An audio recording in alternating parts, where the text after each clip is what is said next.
I'll Yeah. make one recommendation that I remember I ate a lot before Boston that's easy to travel and kind of along the pretzel line is have you ever had chocolate animal crackers? Are you running a marathon? Oh, I could never run a marathon. Are you sure about that? A marathon? That's like 42 kilometers, 26 miles. I don't understand those people. That used to be me. But not anymore. Welcome to the Marathon Podcast. My name is Christian Warwick. Warwick runs on Instagram and YouTube. Really happy to have you here. Thank you so much for being back here, listening to the Marathon Podcast again. If you've been here before, if you're new to the podcast, welcome. This is hopefully going to be one of your go-to podcasts for everything running and especially marathon running.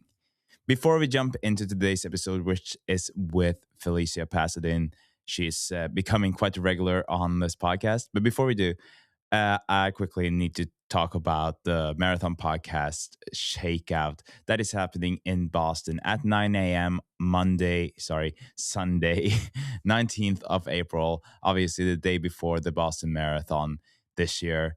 We all have partnered up with Never Second. They will have some giveaways and swag, and there will be free coffee of your choice for everyone after the run. And for the 51st people who show up, there will be free marathon hats. This one from Seal and in a collaboration with the Marathon Podcast.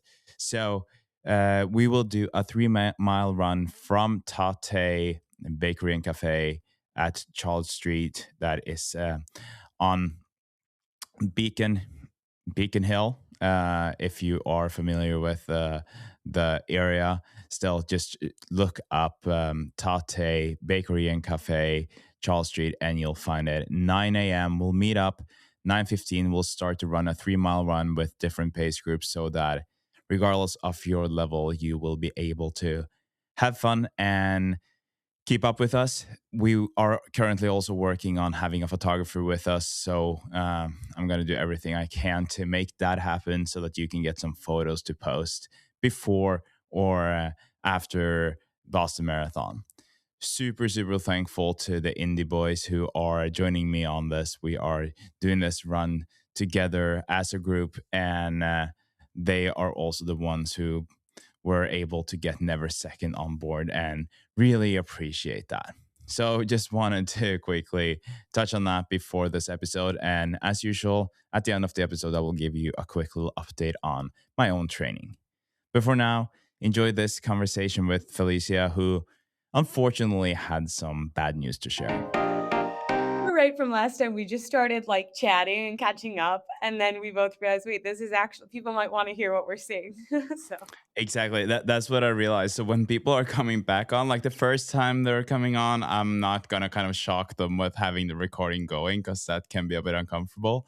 But now that we're friends, I feel like that's okay, and it's fun to have this very genuine, like, "Hi, how are you?" part of it. definitely. So, I feel like your but how? podcast has been doing so well. I'm really proud of you. Thank you, appreciate that.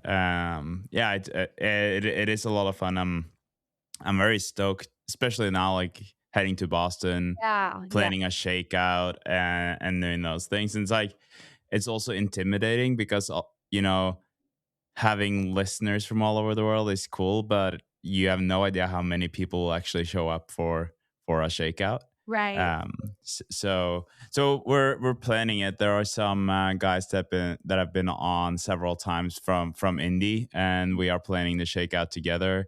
And so now there will be 50 free hats to the first 50 people showing up with the marathon hat, and free coffee for everyone. So yeah, I think it will be fun. Exciting. I bet it's gonna go like that, honestly, because not only do you have a very popular podcast, but I feel like you and the other people who are gonna be doing the shakeout run are individuals where people will wanna come meet you, like, even if you weren't giving free things.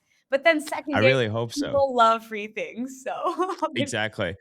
And it's kind of like, I mean, if we were the only ones doing a shakeout in Boston on that Sunday, then yeah, maybe it would be a bigger chance. But there are so many brands doing that, right? So Mm, we're competing with a lot of brands and other people. But no, I'm very excited about it, and also excited to have you back here. Although I wish that we had some better news to talk about. Like I we know.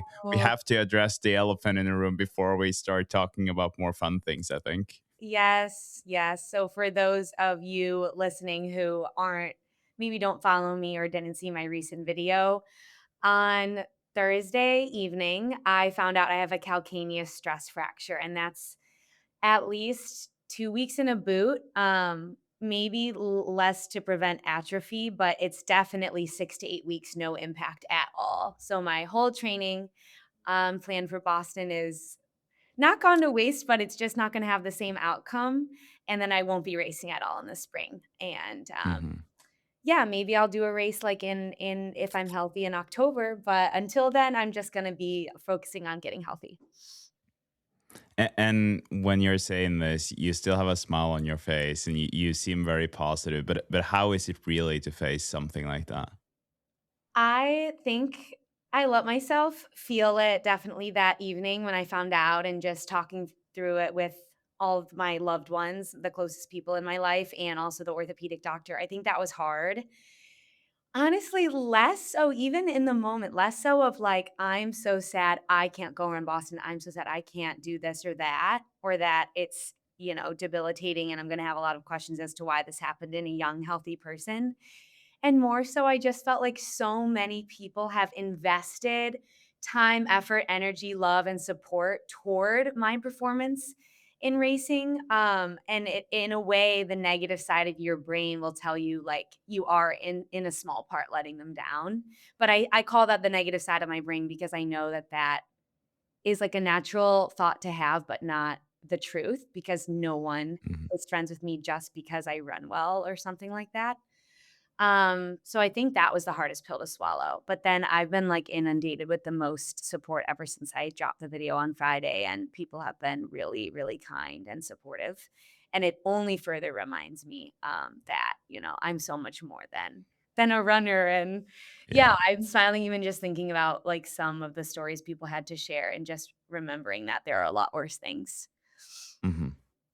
I think that's a great way of looking at it, and I think we briefly discussed this the last time you were on. This is the third time you're on, and I think we discussed this like all this people having opinions about you, and all of a sudden you're a big name. I mean, even since the last time, it's not that long since we were talking the last time, but there's so much going on, articles being written, podcasts, uh, so much. And also just like a week before this happened, or a week and a half before, you ran the 10 in Yeah, California, you won. Like, there's so much. I would definitely call it like a big hype around you. Like, everything is like, it's the Felicia show in a very good way. yeah, And I can only imagine that getting something like that injury, and also when people are having expectations to you, and you do have them yourselves self leading up to Boston, like, does that affect it at all, that you feel like people mm. are watching you? So do you think it's worse to have that happening now compared to, say, if this happened last year? It's definitely worse because there's a lot more, like I said, feels like it riding on it and expectations and, like Flow Track was like, "See you in Boston, we'll interview," and, there were some excitement around things that I would do with Saucony that I was super pumped about. So it's definitely harder. I'm not gonna act like, it's easy to come out with something big like this when you have, like, thousands of people following you. But on the flip side, I also think that it this I'm lucky to have the platform that I do because it normalizes that we're all human, and even Hmm. with what we think are the smartest cross-training plans and really great fueling and amazing sleep strategies, that we all make mistakes and or have blips in our life. So it kind of just humanizes and normalizes injuries and giving the body, like, several weeks to rest. And for that, I'm thankful because I think it's important to not have a channel where I'm always just like happy, happy, everything's perfect, and lots of articles are written about how cool I am, like eventually Yeah. that's almost more inaccessible than someone who's Hmm. just like, this is my life, period. And that's what my account is about. Yeah. Well, I don't want us to like, I don't want this episode to be about your injury. We are gonna talk about a lot of other fun things. There are things that have happened on, like we said, just said, on the track in terms of your studies. But there's just like one question that I have to ask you before we move on, because you remember that Reddit thread that I made where people accused you of, Oh, or yeah. accused me of being you. Yes, that was um, funny. and every now and then, when people are picking up something, they will comment on that thread. So it's still alive a little bit. Oh, I And, didn't even realize that. I'm, like, not really a Reddit user, so that's interesting. no, but I'm just getting the notifications because I was the original poster, right? So uh, the other day, just after you announced your injury, someone wrote, "I saw that she's injured. Do you think she overdid it?" That was like that was the question, and I don't think it was meant in a critical way. I think it was more like very impressed with what you were doing, and then getting the stress fracture. And I just kind of wanted to. Uh, Gave you the kind of opportunity to address that in a way. What do you think is the reason that this happened to you? Why? And do you think that there's any way that you could have prevented this from happening? The reason why I don't think I could have prevented this from happening is I was doing what I thought was the smartest low impact, low mileage training plan that would still allow me to intensely reach my goals. And I was not feeling any pains, fatigue, blips in my training cycle or bad workouts. So I had no indicator that my body was being overly stressed. There was really no way for me to know that information. But in hindsight, I kind of think it's one of those situations where if your cup is eventually gonna overflow, and that overflow could be like, a mental breaking point, a physical breaking point, maybe like a big relationship that you burned a bridge, whatever it might be. You might not realize how quickly the cup is filling with things that you wouldn't suspect to be like bouncy balls, you know? Like some Hmm. things I Hmm. don't even think about the fact that I'm achieving, getting a medical degree, like gonna have my MD in May, and I've been doing this in a 3-year program and have a lot on my plate with like apartment searching and beginning a big life transition. I don't even count that as something that's like filling my stress cup.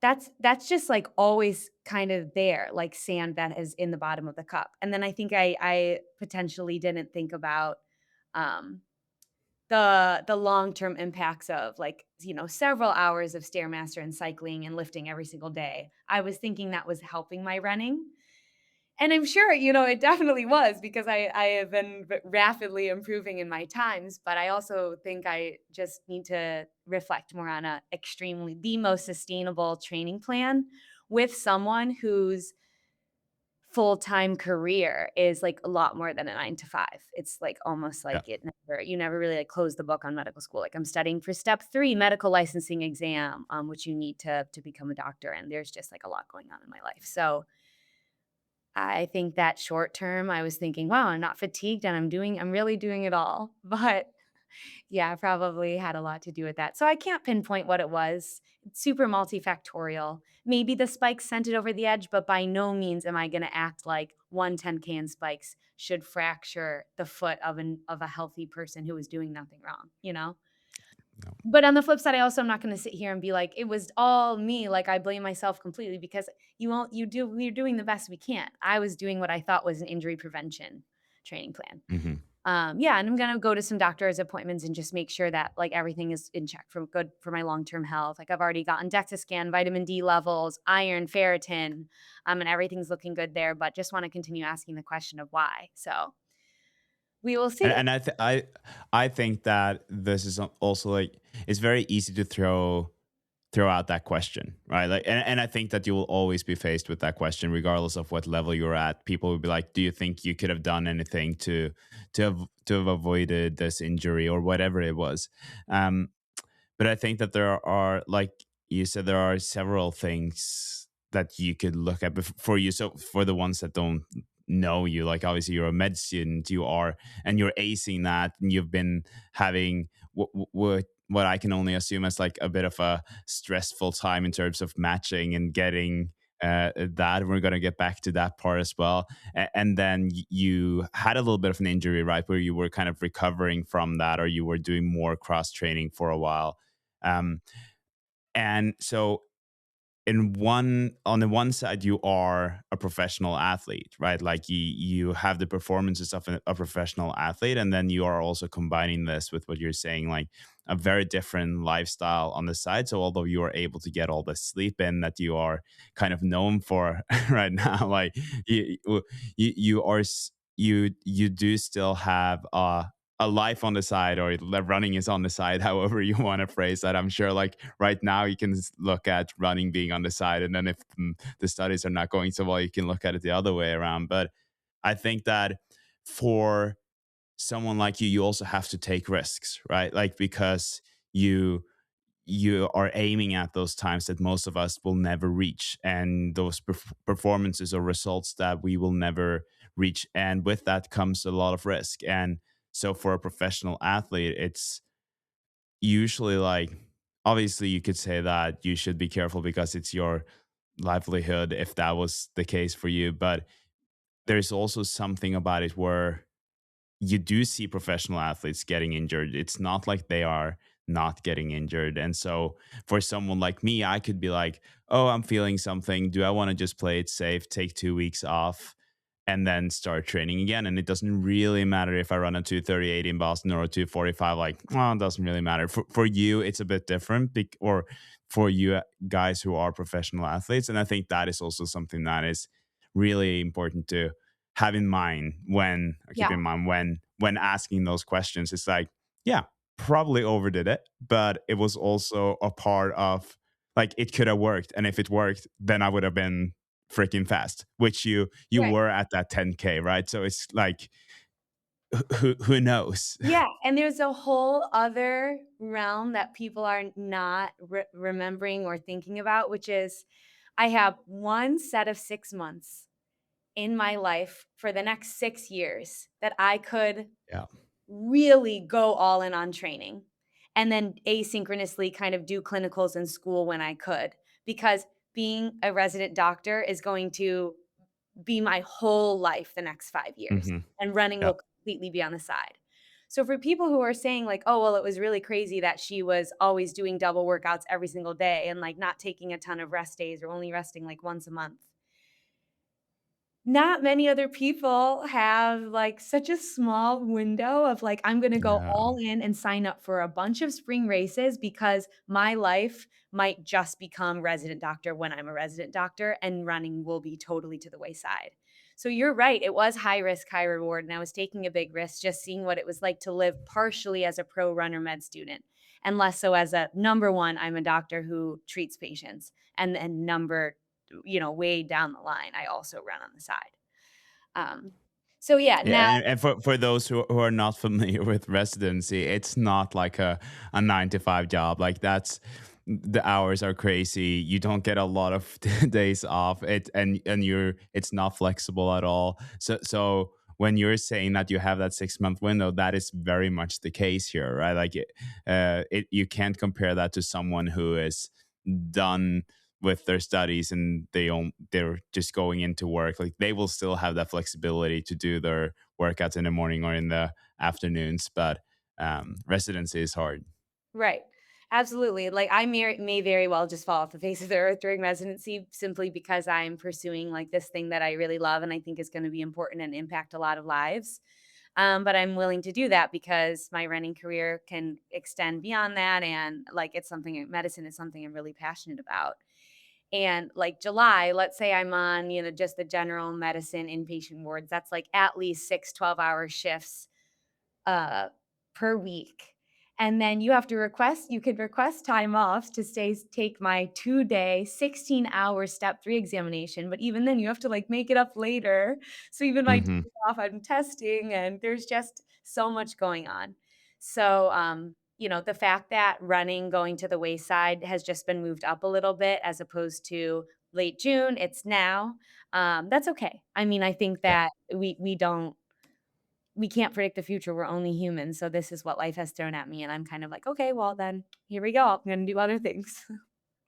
I love your attitude. It's so good. And yeah, like I said, I don't want us to kind of talk that much about your injury. I'm sure that you're kind of tired of that one already, and that we can talk about a lot of other fun things. And And we talked about months ago that that we wanted to have kind of almost like a banter episode, but like the two of us of just chatting about everything and nothing.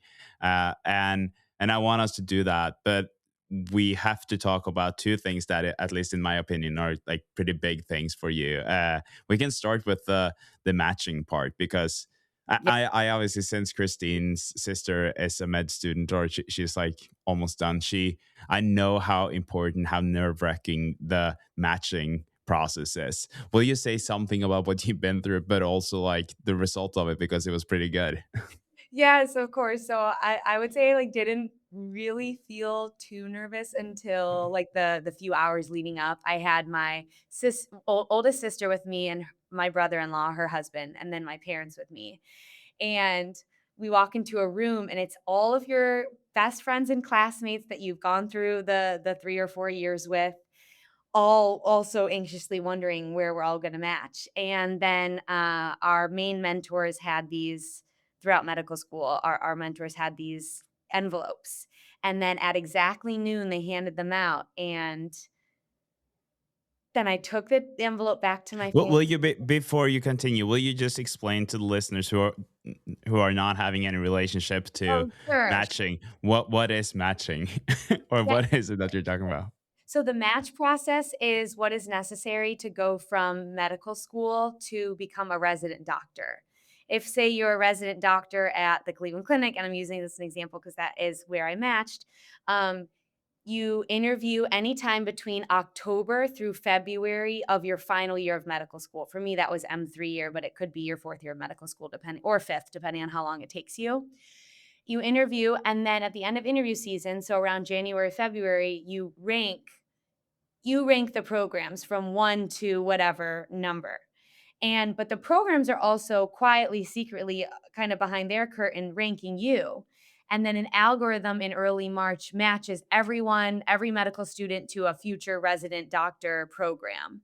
And then on one day at noon Eastern, on the last no, the second to last Friday of March, all of the final year medical students open the letter, and some individuals do not match because it's a very competitive process to become a resident doctor, as it should, like, people's lives are on Mhm. the line. But the It's like when Boston is making it official with the cutoff time. I feel like, although this is much more career Yeah, building, but like it's your like, entire career, but yes, for yeah, sure. but if people want to relate to this, where they like, you have no idea, you obviously know that you are like, you know whether or not you've been doing well as a student, but you still have kind of no idea how this is gonna go, and then you're waiting for that answer. So I don't mean to compare it, because it's like obviously much more life changing than with the matching. But for anyone listening to this, since it's a marathon podcast, try to kind of relate to it in the way of waiting for the Boston cutoff time, where you qualifying for the Boston Marathon. Yes, exactly, and put your whole feel like you have your whole livelihood in that, then that is very Mhm. But yeah, I mean, I think for me, I felt pretty confident because I knew that I had built a strong residency application, but crazier things have happened, and very high achieving, intelligent people don't match at their number one all the time. And I knew my letter was going that I opened at noon near my family was going to have 2 programs. One for my transitional or prelim year, which is a kind of first year you do before you go into radiology, since it's a more competitive and specialized area of medicine. And you do that then for 4 years.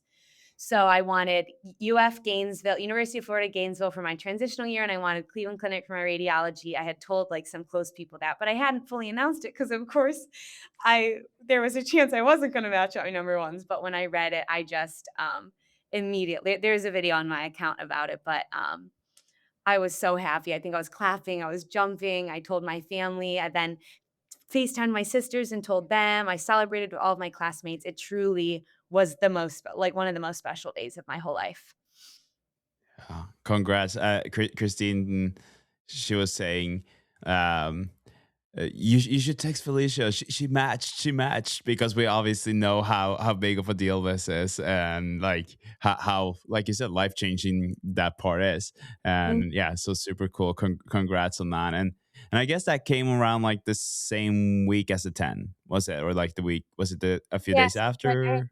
March 20th, and then the 10 was March 28th. So, yeah, you're right. Yeah. It was, like, right around the same time. Mhm. And so, if we were to kind of quickly touch on that as well, I remember waking up because obviously California is, I think, 9 hours behind us. So I didn't see it when it happened. I woke up and I was like, "Are you kidding me?" Because you texted me saying that you were going to California, and like, no offense, I didn't expect to see you winning. Like, I expected that you would do well, but winning, I was like, "Oh wow, that's impressive."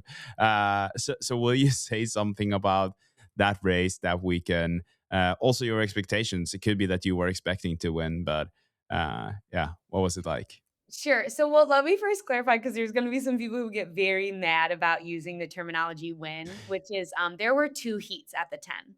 Yeah, yeah. And I did not choose to be in the B heat and just like go win because how it really works is you enter your best 10K, which for mine was 32:57, and then the heats are just put there for you. And I knew I was going to be in the B heat, so I had actually emailed the race director and said like, I know I'm not fast enough to be in the most competitive heat because of my seed time, but, like, have a little faith in me, maybe I can just be in the A heat, and Hmm. then, she unfortunately was just ended up putting me in the B heat, which is fine because I looked at who else was in the B heat, and I saw that some of those women's PRs were 32:00 or below, like, some of them even had 31 high. And I had done a little bit of thinking and thought like a good race for me would be sub 32:15. So I thought this is perfect because I'll be right in the thick of it. I probably won't win, but it would be so fun to get top 3 and go my sub 32:15 goal that I think is reasonable and would show like a good marker leading up to Boston, a good race. Then as the race went on and the other 2 girls that I was with had dropped off, I just was like, it's really just me. But the pacing lights were ahead of me was a 31:50 pacing light, and behind me was a 32:30. So I was kind of in no man's land. But again, because it's a track, it's so controlled, I could kinda do the math on my pace. And then with about a mile to go, I figured I'd be around like 32:05 if I had held my pace. And then I think the last 400, I just dropped about 1 second and was able to come through with the win. But again, I'm putting this in quotes because that's Yeah, only I 5 know heats. it's Yeah. yeah, it's good that you're emphasizing that because I guess it was like a national record attempt or something also in the Right. A heat, Yeah. right? I would So like to yeah, clarify that Shelby Houlihan and Jess McLean were the top 2 women, and yeah, then some of the yeah. national girls, and then me. I think I would have gotten 6th overall. So, Hmm. winner of my heat, yes, 6th Yeah. overall at the 10, is the clarification, but it was very shocking to me. I definitely didn't even expect to win my heat or go at 32:04. So, the whole experience was extremely exciting and makes Hmm. me think that maybe in some crazy world where I have time to like go to track meets, it's something that I would like to maybe do again. But again, my career and my health are gonna take precedence, of course. So we'll figure that out. But I was really honored to do so well there. Yeah, and I think there are two things to be said about this. So like when I say win, I feel like when you show up on a track, like you've been doing mostly road races lately, right? Like you show up on the track, yeah. So you show up on a track, and like I would say that people are probably like not shocked because you've started to make a name for yourself, but We're it's still like you are still not very familiar with the track. So like doing that, and I also feel like if you look at the attention that race got from your on your side, like I think that a lot of people are like and they're calling it taking the win, although it's in the B group or the B heat, right? And it's just like uh, I think that this is what's great about the sport as well, that you can be like, okay, so you have like the elite field, the A heat here, and those are the guys that you hopefully, like you said, maybe in a few years you will be able to compete there as well if you wanted to prioritize track.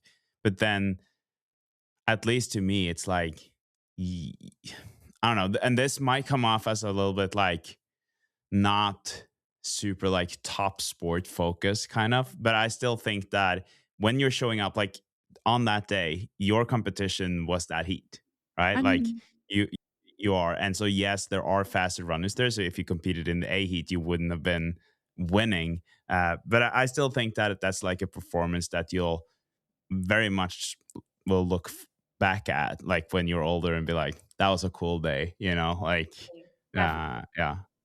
And so Yeah, I I think that's cool. anytime you shock yourself, and it just then you can reflect and be like, "Wow, this was a great reflection of how much hard work I've been putting in," I think is really special. Because I think whereas when you go in a distance, like I know how to run a half marathon, for instance. I feel like I've Mhm. got that one down pat. And it goes well, that's always cool, but you're like, I've been really working like toward this so much and I've had so much spirit experience in halves, but to be new to the 10K and then pull that out, I was just, yeah, really happy about it.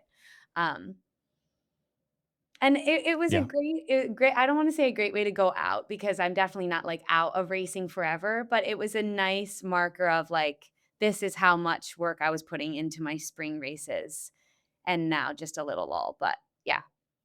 And what I love about it, to be honest, is that I don't know if you saw that there was like, and there will always be these discussions, right? Like on the Instagram post that, like from last time when we posted something about your VO2 max, someone commented that this is not like a real result. This is 10 values over whatever is the record with women, and your max heart rate was this and that, and then also referencing Kipchoge, sorry, Kipchoge, I think. And I remember writing back, like, first of all, you have this athlete, because I know an athlete who also tested like 85, 86. So, like, I was like, so it's not 10 values over. It's still very good. Maximum heart rate has nothing to do with the VO2 max. And also, Kipchoge's results on the VO2 max has never been uh, announced anywhere. Like, we don't know what his results are. Yeah, yeah. And I remember thinking, when you were running that race and your time and your results, I was like, well, that confirms those results. And also, I saw someone writing that like, I think that you shouldn't look at it this way. You should rather look at it in a way that we are now seeing a very high class athlete, something like that, kind of rising and doing it. And I thought that was a cool part of it too. Like you said, you call it going out, but I also feel like you just proved that everything that you've done and shared and talked about, at least on this podcast, is like, it all kind of led to that result, because the 10K is more of an indicator, I would say, on the VO2 max than the marathon distance, to be honest. Right, exactly, because, like, cardiovascular economy and running economy are extremely different. Like, for example, I do not notice that my limitation in the half and full marathons is, "Oh, man, my lungs are burnt." Like, I'm so just my blood can't pump anymore, and I'm so out of breath. It's never like that. It really is, like, just my legs. Like, I haven't had the decades of mileage, and so that's why I slowed down is because of my legs. Hmm. Whereas I feel like my cardiovascular economy is so high from my years of swimming that that's really never the limitation. And again, like could it was lab tested. Could it be a little off? Sure, but I don't appreciate like people who are just constant doubters about everything. I mean, and No, you me neither. be like take a little bit and keep more track of it than I think I do, which also, it's related to you podcasting and is important to kind of see what your viewers, listeners, and followers are all thinking. But I kind of just try to stay out of that personally because whether or not I read a negative comment about myself doesn't like affect the what I'm gonna be putting out on my social media. You know what I mean? Hmm. Yeah. Because I think it's different in podcasting. Like for you, if someone wrote like, I love someone said something like, "Oh, Christian's episodes are really great. They're just so long." Then you can Hmm. actually be like, "All right, let's make Yeah. every episode of 50 minutes or under." Yeah, Whereas if someone exactly. says like, "Oh, I think that Felicia has fast times, but I just don't like the way she trains." I'm not gonna stop saying I strength No. train, I cross train, I'm gonna just run No. more like, I'm gonna just keep doing what I'm doing. So, yeah, But anyway. that is actually like, and I guess this is a nice transition into just a chat between two friends, because I feel like that's hard for me to balance at times as a podcast host when I see the comments. Like, first of all, I've been shutting down all like hate.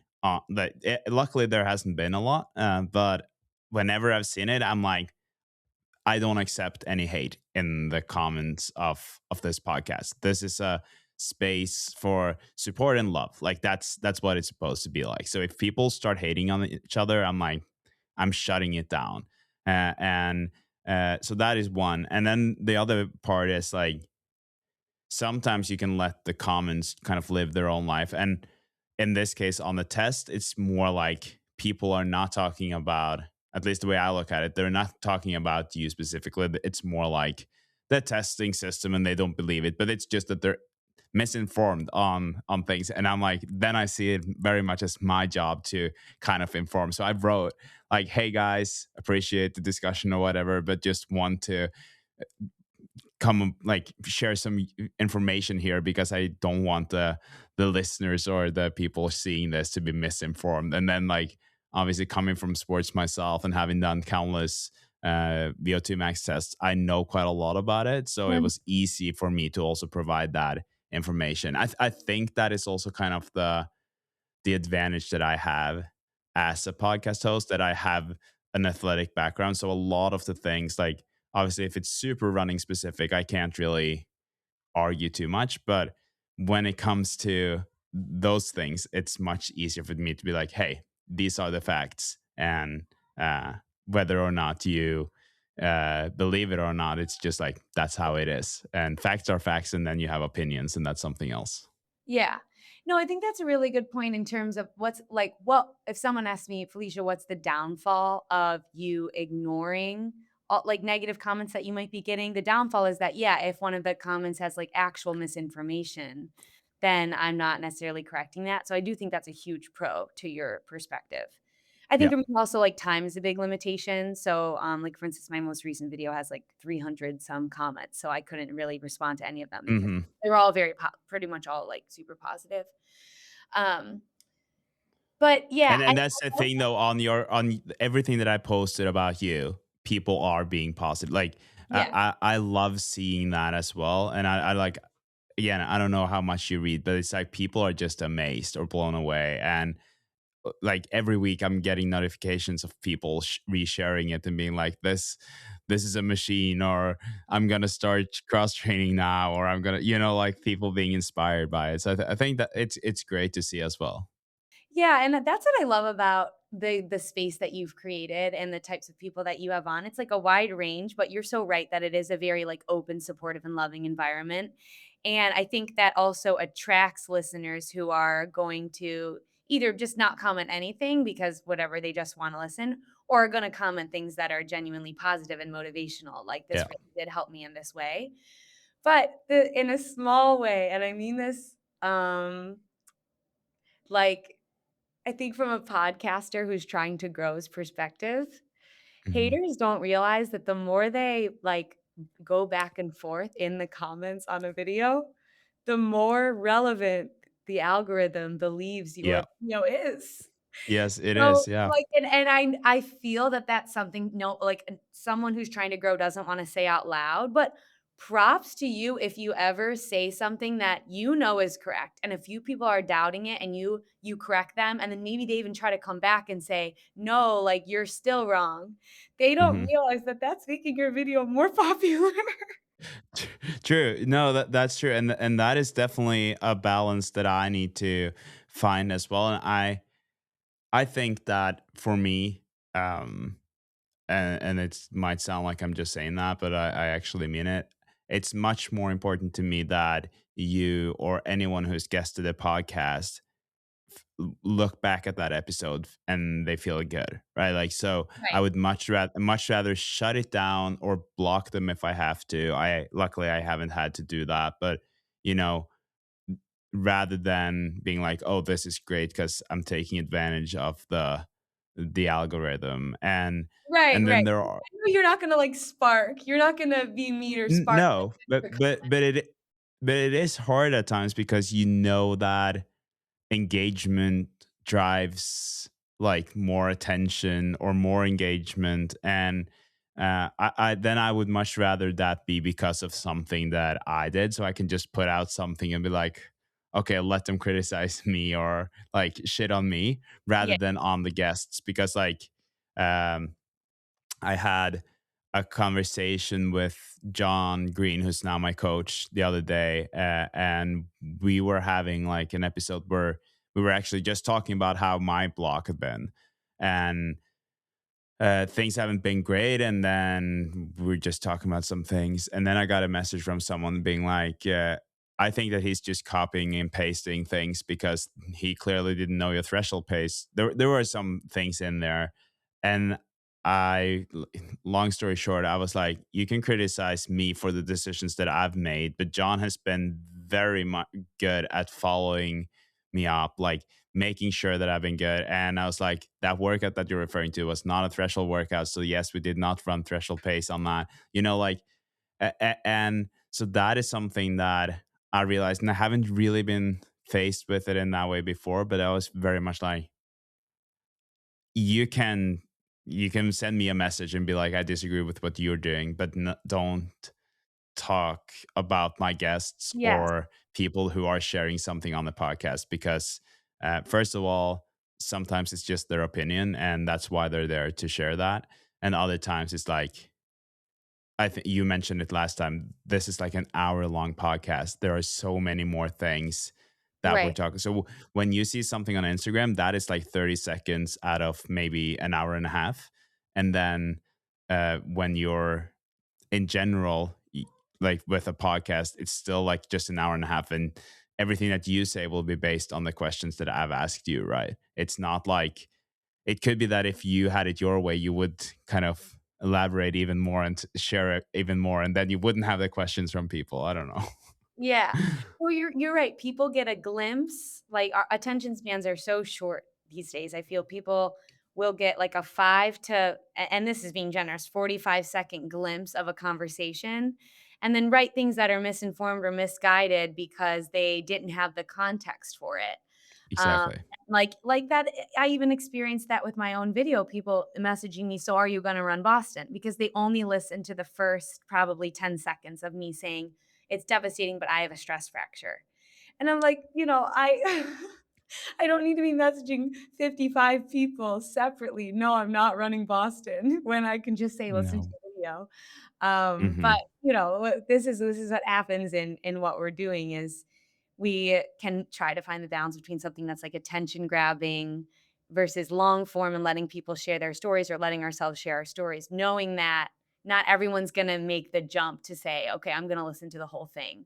But Exactly. the true people who are really supporting will listen and do listen, like, routinely to your podcast. Like, I know some people who Yeah. go they say, "I do all my long runs to the marathon podcast," which is, like, a Oh, huge that's great. compliment to you, you know? So Yeah. Yeah. Oh, that's fun. And I love to hear that. It's I was touching on it last week, I think, where it's like, work has been super busy and running has not been going that well. And then I've still been trying to keep up with the podcast, 3 episodes a week. And I've been able to do that. But there are definitely times and days or weeks where I'm like, I appreciate these comments or messages even more because like it's hard sometimes when you're. I'm sitting here in my office, recording this, and obviously I'm talking to you or talking to guests, but I don't really have that much interaction with the listeners other than the people who are actually messaging me, and I really appreciate everyone who does that. But it's sometimes hard to know how much of an effect do I actually, or does this podcast actually have on people? And then you're like, well, I yeah. was thinking like on April 1st, I was like, should I post like I'm shutting down the podcast and just see how many people are, how many people are, and not because I wanted to be just kind of April's fools, right? Like, but it was more like I realized I shouldn't do that because if people don't get that it is a joke, then maybe people will just stop listening. But Yeah, they're gonna, like, unsubscribe or something. yeah, No, I mean, no, even when I told my family members today, they were like, "Oh, what are you up to this Sunday, Felicia?" And I mentioned a few things I did this morning, and then I said, "Oh, and then later I'm going on the marathon podcast." They were all like, "Oh, we really liked him. Like, we remember you were on twice. We always like listening to you and him talk." So, I just no, think that's that cute. individuals don't understand that it takes a lot to be like an empathetic, warm podcast host who elicits like a good amount of information from the person without it being overly invasive, but not like just Hmm. question, question, question. You're not getting a lot of depth. Like, I just think you do a really wonderful job. So, And I'm not just saying Really that because appreciate you that. implied that you really need it this week. I really appreciate Yeah. it. No, Hey, thank you. I have a S question for you. yeah, go. How has, like, going into taper, how do you feel in general? Like, are you excited for taper? Do you get taper jitters? Like, what's your general outlook toward So it? I'm actually not tapering. Uh, but the reason for that is just because so I got, speaking of like iron deficiencies and stuff, you said that those levels were good for you. They have not been really good for me. So I've had several weeks of not feeling good, things not working out, and then I got sick. And so now I've had 2 fairly good weeks of running, but if I was to taper, that would have meant that I had like up until mid February, great running. And then between mid February and 2 weeks ago, would have been like not nothing, but close to nothing, what feels like nothing. And so John and I, we kind of agreed that we're just gonna run more, like we're gonna approach Boston with a little bit more fatigue. And Mhm. so in some ways that's great because I've started hating the taper crazies and like how I'm starting to feel. And so now I was thinking about it today. It's crazy that Boston is 2 weeks away, and I definitely wish that I had more time. But I also think that it's gonna be great. Like now, I upped my mileage today. I had my best long run in a very long time. So I think that it will be Good. it will be good. But it's weird to not actually have that taper that I usually have. Yeah, although in a way that kind of it mentally frees you because you're going into the Yeah, race being like, "This is, like, a really long workout, and I'm not super rested, but that's okay." And so if Heartbreak Hill hurts a little more than I thought or whatever, then it's because I didn't taper, and if Heartbreak Hill does not hurt as much as I thought, then I'm amazing. So, exactly, kind exactly. of like a win-win-win. Yeah, and also like I think it's also important to mention that for me historically, mm, training quite a lot up until a race of that format, like a marathon, has worked pretty well. I've seen sometimes that, like even in training, that last hard long run that I do before a race, that might I might feel even better than on race day. So like, or maybe even that first hard long run that I do, just because all of the easy mileage and just like, yeah, I don't know. So I honestly think that it can go both ways. It can be like my best day ever because I just am starting to ramp up mileage and I'm starting to feel good training wise. Or it could be like, oh, my body is too tired to run a marathon today. Yeah. But I'm going for the first one. Okay, but I know something that actually is shown to help that will improve your performance. What Okay. would you say is a good carb load meal or example meals for you that you know you'll like, what will you eat the day before the Boston Marathon that you'll be excited about?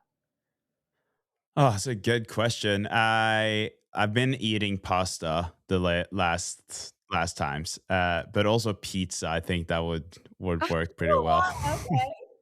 Wait, that's just a little more salty than I thought, but that's actually is a good idea. Yeah, I mean, it's a lot of bread, but I don't know if it's too much fiber, and it depends on the dough, I guess. Although What pizza does not yeah. have that much fiber. No, that's what I'm saying. It depends on the dough. Like this is what Oh, where when I'm realizing that I'm from Norway, because like in Norway we do have much more like grainy, like much more yeah, full that's grain true. stuff. So so I realized that sometimes this is where the cultural difference is. Like I'm saying something, they're like, wait, no. And I was like, yeah, because also this same goes for bread, right? Like here we eat bread all the time, but we have so much full grain bread. While Yeah. in the US, I have to search much more for it to find that in the same way as it is here. So it's yeah. But what was your hack? Well, my hack is usually I'll just find a calculator online that will calculate how many carbs I need per kilogram of body weight the 3 days leading up. Hmm. But so that's just what I recommend. That's what I recommend for someone who, like, wants a little more guidance, personalized, but doesn't have access to a nutritionist or But dietitian. that's what I actually do now. I don't know if you heard, but I started working with a nutritionist. So I'm Oh, like good, good. That's full. enough. Yeah. Yeah, I'm full on logging everything that I'm eating. Not for myself. I'm sending photos so that she sees what I'm eating, and not she's not like controlling it. She just observes it to see what it is. And it's been super interesting. I've never had as much carbs as I've had for the last 3 weeks, and I'm feeling better. And this is the weird thing. I'm actually losing weight by eating a lot of carbs. So it's Sometimes that super. happens. Yeah. Also, maybe, like, your workouts are better or just better quality food, and yeah, especially if you're low on iron, I would be interested to know if, like, your nutritionist recommend, like, leafy greens and red meat. Are you doing that or just no? Yeah, that's also been a part of it. So that was from my doctor, and then I've also taken I'm taking iron supplements because it's on the lower side. So I'm not sure if it would have been enough with just the change in diet. But we've been eating a bit more chicken than red meat, so we tried to change that up or switch that up a few weeks ago. Yeah. Yeah, and it's all a balance, right? Because in the long term, red meat is actually not. It's tied to a lot of negatives compared to chicken, like with cardiovascular Hmm. and diabetes. But yeah, for the short term, I think iron rich foods are good. And I'm so glad you're working with a nutritionist, though. Yeah, it's fun. It's super interesting, and it's fun to be able to, like, at the age of 33, start learning so much more about it, especially, like, coming from sports myself. I'm like, why didn't I know all of this? And then I realized that there's so much new information now that we didn't really have access to back Yeah, then. yeah, absolutely. Like even if you eat like a piece of candy or like a bowl of ice cream, you send that. Well, that's the thing. This is the funny thing, that after I started working with her, and especially because I'm just eating so much carbs, I don't have the need to eat it. So, but yes, if I've had a piece of chocolate, I will send that as well. Okay. Uh, That's so uh, funny. but Thinking of, like, you, like, sending a picture of, like, a Hershey's Kiss and being like, "This is my evening snack." but it that's the thing. I haven't been snacky at all. So, like, Yeah, when it's more that I'm getting hungry, and then I feel like eating proper food. yeah. And so I've been eating much more, like, I've been eating potatoes a lot, more pasta, and pretzels been something that she told me to eat more of. Yeah. So it's been really interesting because I love candy, and I love ice cream. And then I've just been, like, I haven't felt like eating it at all. So and that has nothing to do with, she's encouraging it if I feel like it, but it's more like I haven't felt like I wanted it really. That's good, that's really good. Yeah. I'll Yeah. make one recommendation that I remember I ate a lot before Boston that's easy to travel and kind of along the pretzel line is have you ever had chocolate animal crackers? No, what is that? It's so good, I like, have to not chocolate covered animal crackers, it's just like Mhm. chocolate animal cracker. I have to look this up. Oh, wait, you really never even heard of it? No, I'm Norwegian. It We to probably It's like the probably not. Orville wafer realm, like, you'd find it, like, in a cracker aisle, probably. But Hi, here they are. not like it's not it's good carbs without being horrible for you, like, you're not just Oh, eating. nice. Yeah, That looks tasty. yeah. Is it in that blue package? Yes, that's the one. Okay, Stauffer's. Sounds German, but I don't know if it is. I Okay. went like, there's a store called Aldi in America, I don't know if there are Aldis in Norway. Is there an Aldi? Yeah, that is it. Aldi is German, so that makes sense. Okay, okay, yeah. Yeah. Yeah. Anyway, it sounds like you're making all the right changes and eating yummy foods like potatoes and, pretzels, that sounds good. Yeah, like, I'm now doing, like, I'm putting a lot of olive oil in a bowl and mixing in the potatoes, some salt and pepper, putting in like, heating it in the oven for like 30 minutes, and they're so crispy and so good. So that's just Oh, my go-to for everything now. yeah. Yesterday I had that with cheese and eggs on it. Perfect. Oh, yum. I know potato can be good base for anything. Yeah, it's so good. This is a food blog now. I know. Like, I kept track of, like, things I like to eat. It really just, like, it really gets into a spiral because, yeah, I love, like, making food for myself. I wouldn't call it cooking, but I'm a big air fryer user, so I do a lot of, Yeah. like, potatoes and vegetables in the air fryer, similar to what you said, like, brief olive oil, salt, pepper, paprika, and boom, like, it's so Yeah. easy. It's so easy. Yeah. Do you have any questions or anything you want to chat about? Like we've passed our 45 minutes. That's okay. But do you have anything that you want to talk about or something before we wrap it up? Well, I know I mostly wanted to just hear about some of the Boston, mentality going into it, and I'm happy to know that even though you won't be tapering, that'll take the pressure off and that you're still excited. Maybe I'm last so thing excited. just for listeners and you is I feel like I'll never forget running through the Wellesley Scream Tunnel. That is Mhm. it's, like, hard. Okay, you know, when you're at the airport and there are those, like, walking sidewalks that move faster with the moving sidewalks, Yeah. it feels Yeah. like on one of those when you're in the Wellesley Scream Tunnel, sheerly because of how exciting it is and then how much that makes you go faster. Which is kind of bad because you accidentally go a little too fast maybe, Hmm. but it's the Hmm. best feeling in the world, so that's just one memory I wanted to share, and I hope all the people running Boston, first of all, go absolutely crush it and just run like it's your last race on earth, and secondly, really enjoy that part of the race. Yeah, that's great. I it's funny when you're mentioning the Scream Tunnel. I don't know if I told if it was with one an episode with you or someone else, but I actually until last year thought that it was a tunnel. Like I Thinking thought it more. was a tunnel where people were because and also something that I realized and I didn't think about this until now. In Norway, we have tunnels everywhere because we have so many mountains, right? So the like Mhm, wherever you go, like if I want to go into the city from here, I'm gonna go through several tunnels, and mhm. we'll live like 5 minutes from the city, and so I actually thought there would be a lot of girls standing inside a tunnel, and because they were screaming, there would be so much echo, and that's why you would hear them so well. And so when Christine and I were driving through the course a few days before the race last year, I was like, "Where's this tunnel?" It's like there's gonna be a tunnel. It's just like I'm not sure if there's actually gonna be a tunnel. You're like, "I know we haven't gotten to the Wellesley part because there's no mountain and I haven't seen the Yeah, tunnel." exactly, That's exactly. Yeah. hilarious. Oh my But god. speaking of like one last question, and because this is gonna be a part of the Boston series in a little way, I guess.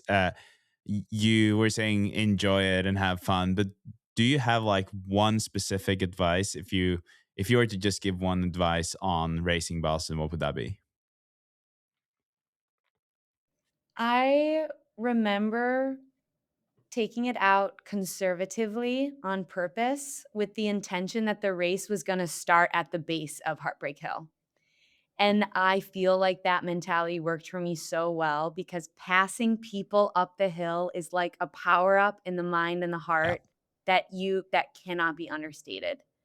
So if exactly. you race it that way, I think you will it's not as risky of a way to, high risk, high reward. Someone might disagree with what I'm saying, but if at all of what I just said, like, resonates with you, then go with that and then just crush it on the hill.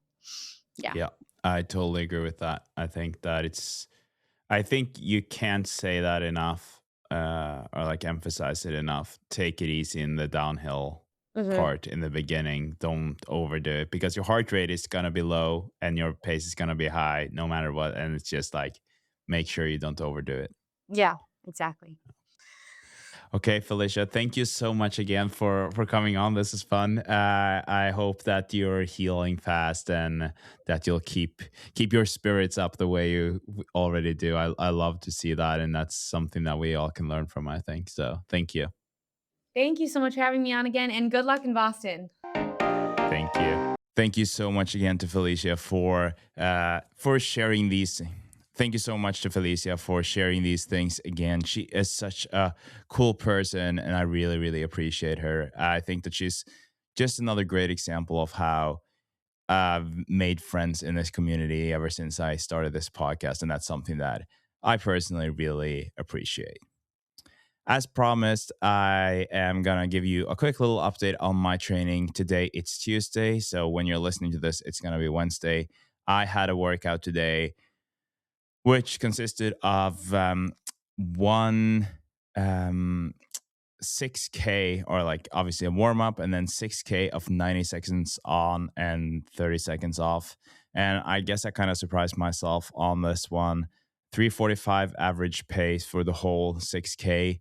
And so that means that I must have been running much faster than that on the 90 seconds. Felt really good. Was trying out the speed suit for the first time. Still contemplating whether or not I'm going to wear that for the Boston Marathon. I think as of right now, it looks like I will.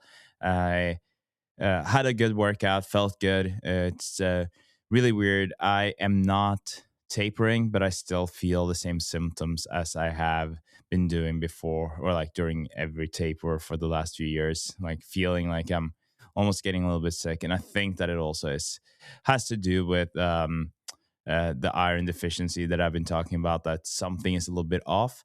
But before you think that, oh, then I probably shouldn't be running, just gonna let you know that that's how I feel usually when I wake up, and then I have a run and I feel great, and then that's that. And so it's kind of like that's how it is every day these days. I'm starting to get more and more optimistic. I have 32K long run on Friday. That will be a very interesting one. I'm curious to see how that goes. There's also going to be some work in there. I think it was 14K that John prescribed, from like 408 to 354, down to 354 at the end of it. So that will also kind of give me some kind of indication on where I'm at before Boston. So right now we are just a few days from away from us leaving Norway and heading over to Boston. Super excited to get back to the best city in the world and to see family. I am also obviously super excited to run, but also to meet all of you. It's starting to get real, and I can't believe how many of you guys have been positive and enthusiastic about the shakeout that we're doing. I am very happy about that. In the next episode, there's another banter episode with the Indie Boys, the ones that are doing the Marathon Podcast Shakeout together with me. I thought that was a great conversation as well. We were answering some of your questions, but we were also chatting about our own running, our expectations for Boston, and all of that. And then on Monday, Polly Coons is coming on. I can't wait to talk to her about her journey or everything that she's done, but also how she is feeling heading into Boston. And yeah, that's going to be a great talk. I'm going to talk to her on Friday, and that episode will be out on Monday. And then I hope that um, that something really cool will happen next week in terms of the guests. I can't say anything about who it is. I really hope that it happens. I'll let you know after. Obviously, if it happens, and also if it doesn't, like if it falls through somehow. But for now, thank you so much for listening to the Marathon Podcast. Really appreciate you all. Thank you so much for all the messages that I've been receiving lately. That means a lot. And sorry if I'm not able to respond to all the comments all the time. It's been pretty busy, but I'm doing my best to try to respond to most of it. Thank you again for listening, and have a good run. Enjoy the week, and yeah, just enjoy what's hopefully spring weather. You listen to the Marathon Podcast, brought to you by Wild Studio and me. Ciao.